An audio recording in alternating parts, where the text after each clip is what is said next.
Happy Pride, everybody. Of course, we're like, what, halfway through Pride Month, and I'm finally getting around to making my first Pride-related video. You'll have to forgive me, I've had a lot of real-life stuff going on this year, just like last year, but at least I am getting around to doing it before the month is over. Today I wanted to talk about a sentiment that has come from RuPaul's Drag Race. RuPaul's Drag Race was the place that a lot of people who had never been exposed to the drag community, and even to the LGBTQIA community as a whole, first started getting a lot of their information. And the show does a relatively decent job of expressing kind of the fun-loving side of our community, but also some of the struggles that people go through. There have been several times, both in Untucked and on the show itself, when the girls are getting ready for one of their performances, that someone spills their guts about a really difficult situation they've gone through in their life. And a majority of the contestants are extremely supportive when this happens, even if they're a so-called enemy of that contestant on the show. And there is something that happens at the end of every single episode of RuPaul's Drag Race. RuPaul states, "If you can't love yourself, how the hell are you going to love somebody else?" To which the contestants generally react favorably towards this sentiment. And at face value, it sounds like a really positive thing that you need to love yourself in order to make sure you're effectively loving someone else. Or you can also put it as, you can't pour from an empty cup. We've all heard that. However, I remember back in the absolute peak of popularity for RuPaul's Drag Race, a lot of people started pushing back against this idea. And the people who had agreed with it for a long time were like, why in the world would you push back against something so positive? You're basically just being told to love yourself better. Why is that a bad thing? But a lot of people who struggle from mental illnesses said it's not that simple, and that the reason they were so upset by the idea is because it made them feel like if they don't fully love, embrace, and accept themselves, if they have eating disorders, if they have depression, if they have body dysmorphia or body dysphoria, then it means they're inherently not deserving of love from another person. Now, I'm going to start by simply saying I don't think that's what RuPaul ever meant when he said, if you can't love yourself, how are you going to love somebody else? But I can also understand from the other side how it could accidentally come off that way. So what I'm going to do is explain why neither side is 100% correct, because I think Ru was half right, and the mentally ill and physically disabled community were also half right. And here is how. So breaking down what the phrase means to people who have generally been denied love because of a physical disability or because of a mental illness, you can understand why it would be really frustrating and really upsetting, because you're like, I've already felt like nobody wants me around for the longest time, and now you've got this giant, hugely popular TV show out here just popularizing the idea that I don't deserve love either.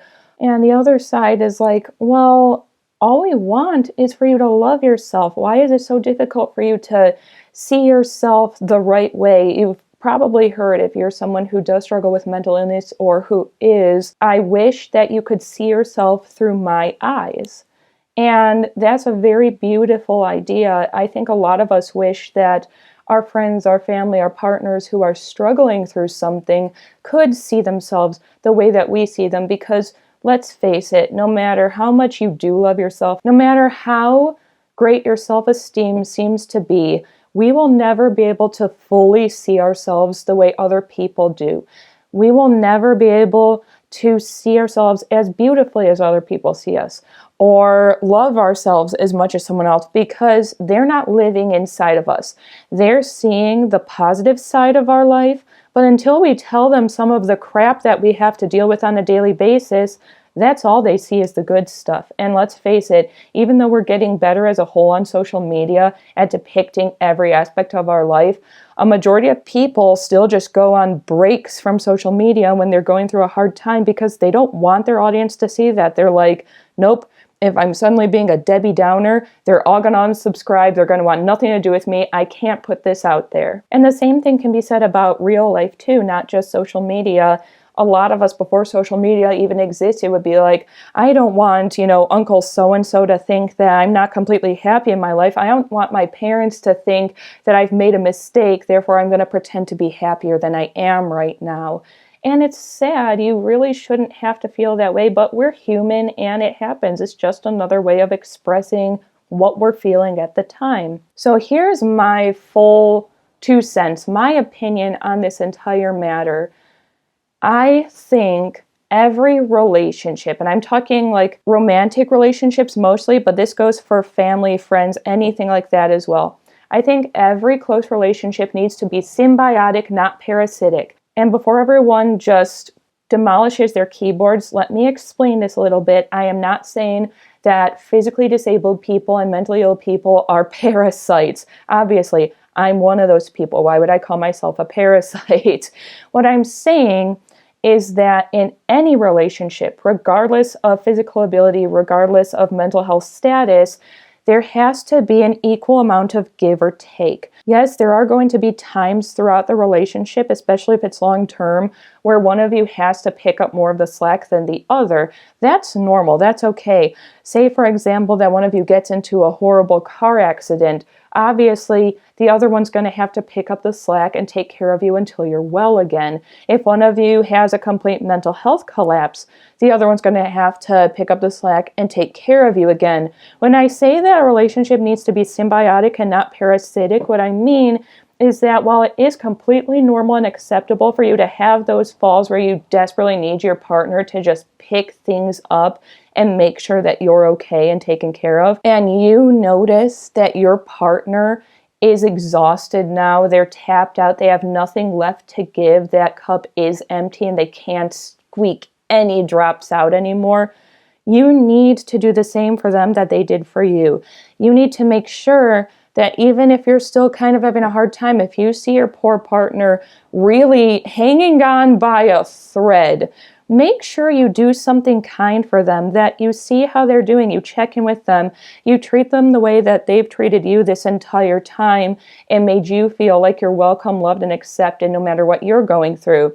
That's the problem I've seen sometimes from some people, is they go, well, I'm the sick one, I'm the one who needs help, therefore you always have to be by my side. But then when that partner who's always there ends up needing the partner they're taking care of, that partner is like, well, I don't have enough energy to dedicate to you right now. And this is not, even a majority. This does not happen with every couple, but I have seen it happen in my own past with some people that they just never gave anything back. And I've even been in those relationships before where I would pour and pour and pour, and then I'd literally be like in a hospital bed, need some care myself, and the person wouldn't even visit me in the hospital because they were going through some shit right now. And I'd be like, well, so am I, and that's fine, and I'll comfort you all I can from the hospital bed, but I kind of need you to be here for me. So this is why I say that both sides are inherently correct and incorrect with that RuPaul idea. I love the fact that RuPaul says that you should be loving yourself better. I think that self-love is a wonderful thing. It helps us through a lot in our lives. But I also understand the other side of the issue, saying, well, make sure people don't start assuming that if you don't love yourself, you don't deserve love. Everyone deserves love. Everyone deserves to have a support system. Just like I said, remember to make sure that you are supporting your support system back. It's okay to need help. It's okay to need your partner to really do some extra work to make sure you're all right, but always make sure you're doing that give and take, and you're making sure they're okay too. But that's all I've really got for today. And as always, do something that makes you happy today, no matter what anyone else thinks about it. And I'll see all of you again soon.